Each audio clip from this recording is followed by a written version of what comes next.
parts of the country, including Jan Kempdorp, Gersibande, and in Limpopo, as well as inclement weather in Eastern Cape and Mpumalanga disrupted exams for some learners. In the Eastern Cape alone, 319 learners were unable to write due to flooding, but contingency plans were made and they are now able to rewrite those exams. These incidents reinforce the importance of proactive planning and collaboration with disaster management teams, which have helped us mitigate the impact on these learners. On a more somber note, we must acknowledge the violent incidents that overshadowed this exam period in parts of the country. In the Eastern Cape, 5 learners were gang raped while they were preparing for their exams at a local home.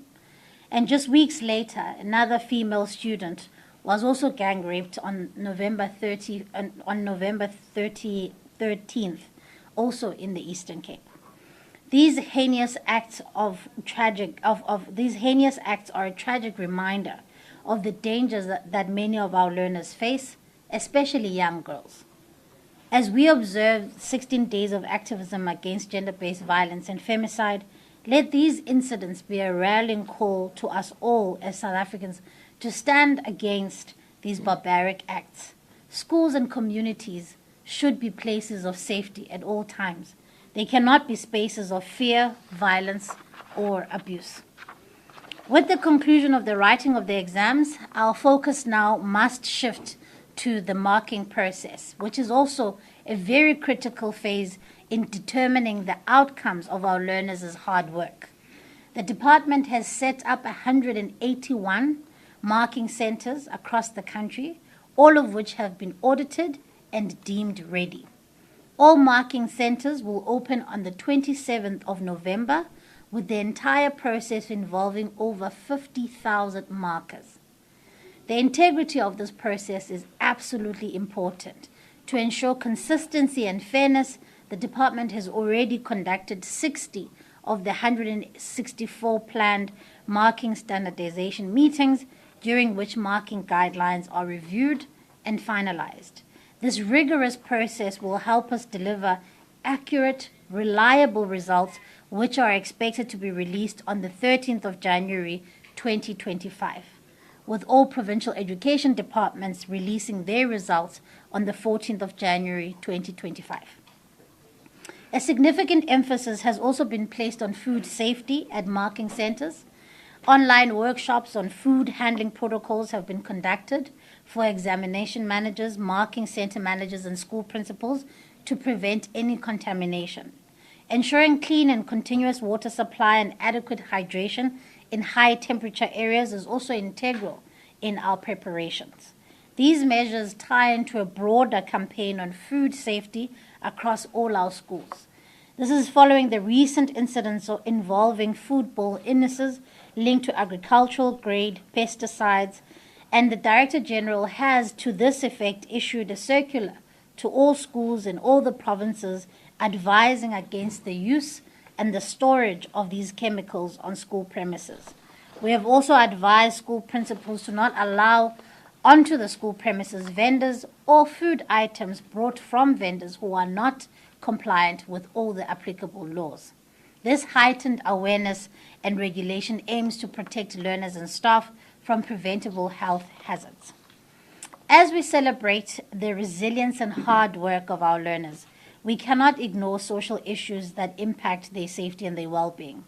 The gang rapes of learners during this exam period is a stark reminder of the violence that continues to plague our society. These incidents have left me, and I believe many South Africans, deeply angered and saddened.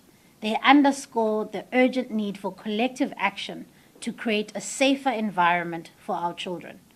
The 16 days of activism is a moment for us to recommit ourselves to ending the scourge of violence, which is experienced by women and children on a daily basis in this country. And I call on every South African, parents, educators, community leaders, and government officials to play their part in ensuring that no child is to endure such trauma. Education cannot thrive in a society where learners fear for their lives. And as we conclude this phase of the NSC exams, I also want to address our learners directly. The end of the exams is a time for celebration, but it must be done responsibly. I urge matriculants to refrain from alcohol abuse during pens down events and matric rage parties. These moments of celebration of achievements should not risk life and safety. It's absolutely important that we do not engage, and you do not engage in reckless behavior. There's nothing more heartbreaking than parents having to bury their children after they've endured long 12 years in school because of having really tempered with irresponsible and dangerous behavior. So we urge our learners to please practice restraint, even in times of celebration, so that you may be able to be there to accept your results and continue with the rest of your life. Finally, I want to remind everyone involved in the NSC exam process that our work is not yet complete. While exam writing may be over, the task of marking, standardizing, and processing results lies ahead. It is crucial that we remain focused and committed to ensuring the accuracy and the integrity of this process. Let us not celebrate yet, as premature celebrations can triumph into defeat. There's still much more to be done before we can reach the finish line. And let us keep our shoulders to the wheel, strengthen our resolve, and deliver an exam process that will make this country proud. To the educators, the officials, the team here at DBE, parents, and all stakeholders who have supported this process thus far, I extend my heartfelt gratitude. Your dedication and hard work has been instrumental in ensuring a smooth and credible examination process. Together, we are building an education system that upholds the values of fairness, integrity, and excellence. As we await the final results, which will be released on the 13th of January 2025, and prepare to celebrate the achievements of the class of 2024, let us do so with the same commitment and focus that has carried us thus far. Our learners deserve nothing less. Thank you very much. Thank you very much, Minister. We will now go straight to the presentation. It will be delivered by Dr. Rufus Collier, who is the Chief Director for National Assessments and Public Examinations. Dr. Collier, over to you. Thank you, Program Director. Good afternoon to the Honorable Minister, and good afternoon to the Honorable Deputy Minister. Good afternoon to our Director General, Deputy Director General, and all members of the media that are present. Our Minister has provided a very appropriate and quite a detailed account of the examinations to this point. And what I am going to do is to just fill in some of the additional detail that you may be interested in.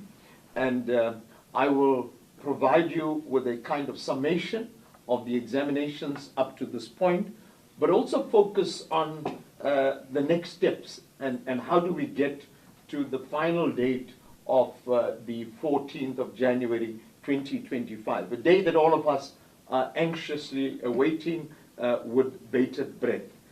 The statistics have been provided by our Minister, and I think what is important is that we had 181 question papers to be written in this examination. And I must say that the fact that we've reached the 177 mark is indeed an achievement, and we only have 4 papers as at this morning, but we already had 2 papers that were written this morning, so we really have 2 papers that are left. One will start in the next few minutes, DG, at 2 o'clock, and that would in fact be the official end of the examination when this paper is written. Tomorrow's examination is really what we refer to as a rewrite opportunity for computer applications technology, where learners may have experienced some technical problems with the writing of computer applications technology. So this morning, as we were making our way to Cape Town, Agricultural Management Practice and Marine Sciences was written, and both these papers have been written without a single problem, which is certainly an indication of the maturity and the level of planning and efficiency that has gone into the exam. And design will start in the next few minutes. Tomorrow, as I indicated, would be the CAT paper 1, which will be written by 542 learners. These learners are learners who wrote the first CAT paper, but may have had a problem in terms of the work not being saved, or there may have been some computer-related problem, and we accommodate these learners. And Minister also alluded to the 319 learners from the Eastern Cape that were affected by the flooding. So those 319 learners will be given an opportunity to write the examination tomorrow morning.